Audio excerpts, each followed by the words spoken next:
realizing that the worldview is bankrupt. But that takes time, as you mentioned again with Schaeffer. It's a trickle down effect, and it's going to take time to get to the schools and the courts and everything else.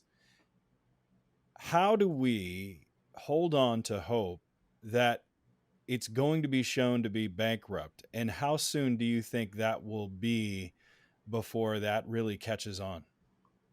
Yeah.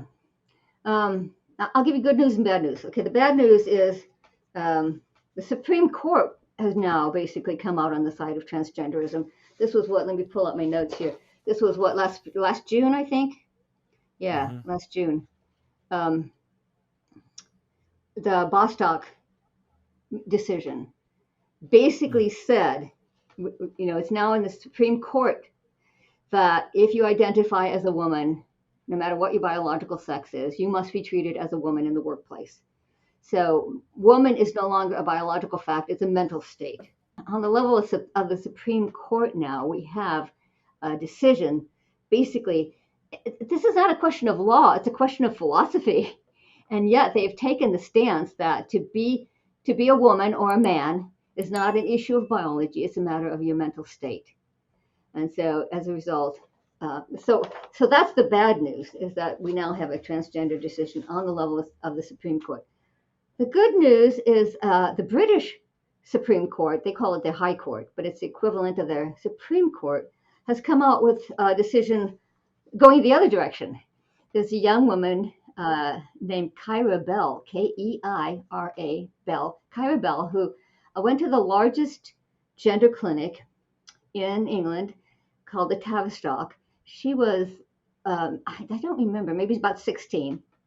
Um, and and they just fast tracked her into transitioning, which is pretty common for gender clinics today. If you're a parent and you have a kid who's wondering, do not about their gender identity, do not send them to a gender clinic.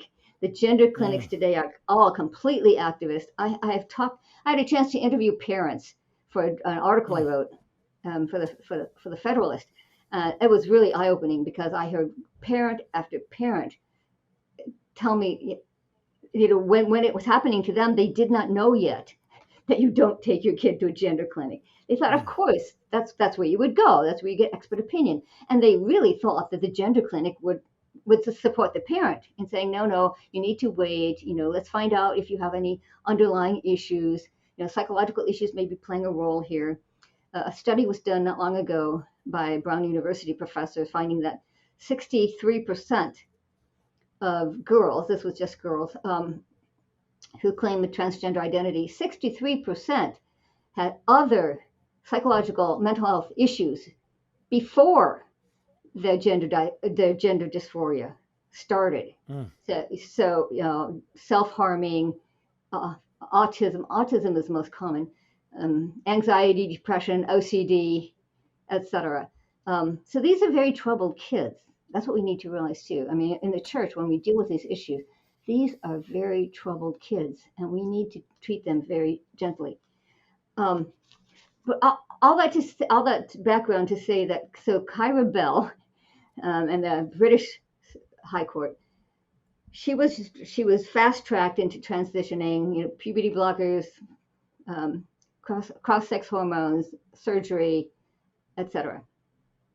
And then when she was in her early 20s, she realized she wasn't any happier. She still had the Mm. same psychological issues that she'd had from before, and that it was wrong of the gender clinic to just fast track her into transitioning without ever asking her about any of the underlying psychological issues that she might have. That's just poor medical care. It doesn't matter what your moral or ideological views are. Good medical care would say we need to look at some of the underlying possible psychological issues here. So she took it to court and she won.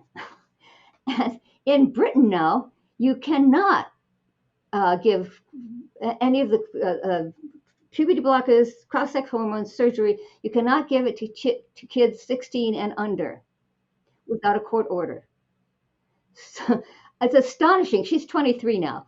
And she must have had good lawyers because a 23-year-old going up against the Supreme Court, it's amazing It's just amazing that she, yeah, was able to win this. So they're ahead of us now, but it does give us hope. It does give us hope that people are starting. People are, to some degree, people are starting to turn around on this issue.